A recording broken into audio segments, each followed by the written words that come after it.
Hello, this is Sheshachalam from Astroguide Mysore. So today let us discuss Kurma Yoga. Yesterday we had discussed Matsya Yoga. I had forgotten to say one particular point in Matsya Yoga.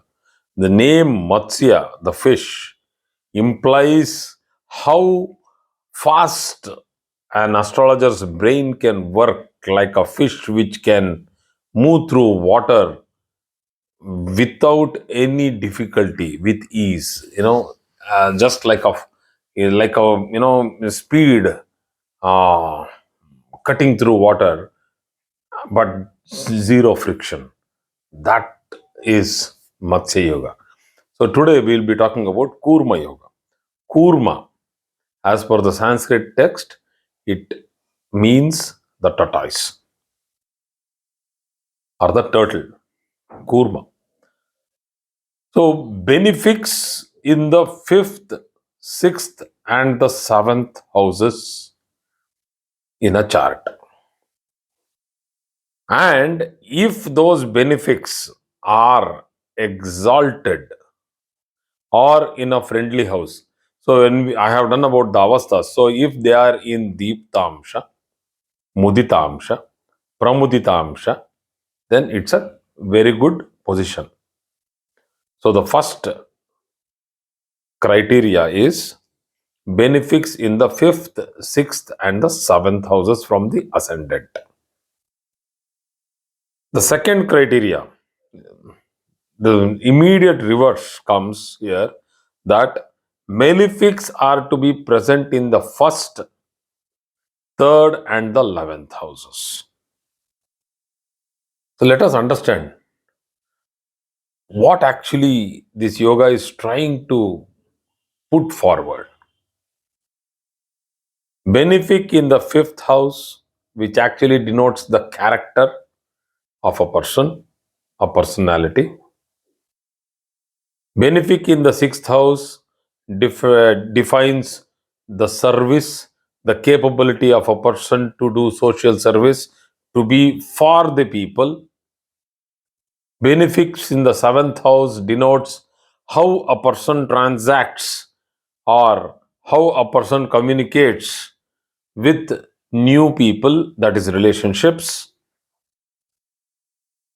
The other way around, malefic in the first house denotes strength, rough, rude, and straightforward, frank, bold, strong attitude of the person. A person with very strong willpower, confidence. A malefic in the ascendant. It is like a rough, rude, strong person doing good things to the society. Because his character, the basal character, the fifth house, is having very good imagination and good culture. The sixth house has a benefic, as per the yoga, suggests that the person will involve into social activities and do good to the society. The seventh house, his transactions will be extremely soft and very, very good.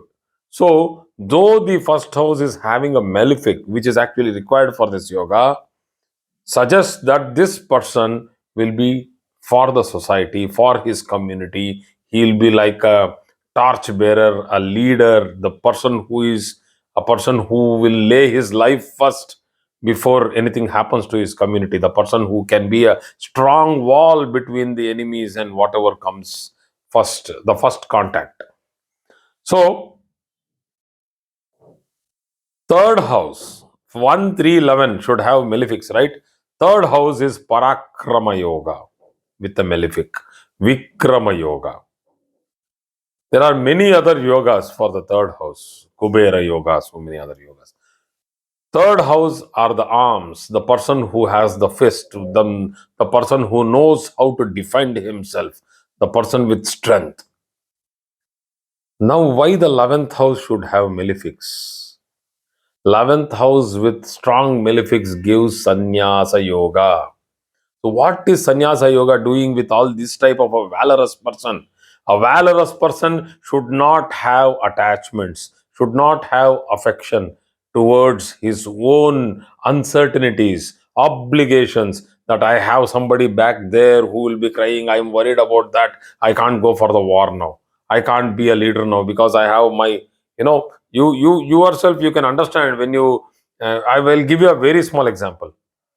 Let us say there is a society of 1,000 flats or 1,500 flats. You have an apartment society. Most of the capable people will not come into the committee board. Why? Because they'll tell, my family will not allow, I don't want to get into all this. Where is the courage? The courage is there, the skill is there, but he is not ready to come because he does not have the time to spend away from his family and his obligations. Zero obligations is what is known as sannyasa yoga. So, 11th house, unattached, renounced, a strong personality can then be ready for any uncertainty, and that is how the yoga is formed. Kurma yoga. Then why this only fifth, sixth, and seventh in peculiarly only 5, 6, 7? Why not 8 and 9 attached to it? 5, 6, 7, 8, 9. Make a big garland. No, it's not like that. I'll tell you why.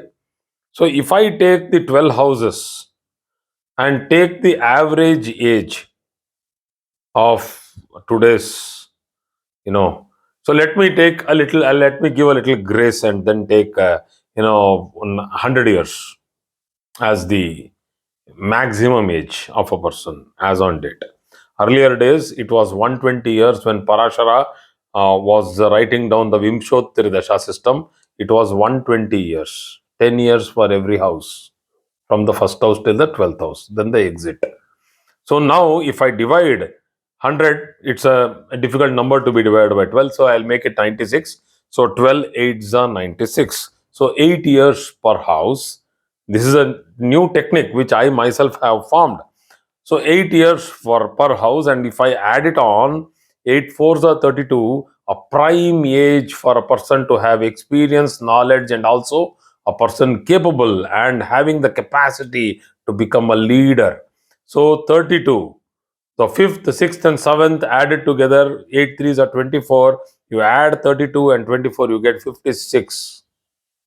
So let's say it's between 35 years and 60 years of age, a person can rule. And if you have benefics in the fifth, sixth, and the seventh, when this particular age he is traversing through, and he is a strong-willed person, he can be a very apt leader to the society. So the results of this yoga are that he will be a king, a courageous person, a person with strong arms, valorous, a leader, a benefactor, a person who thinks for others, not for himself, a selfless, service oriented person.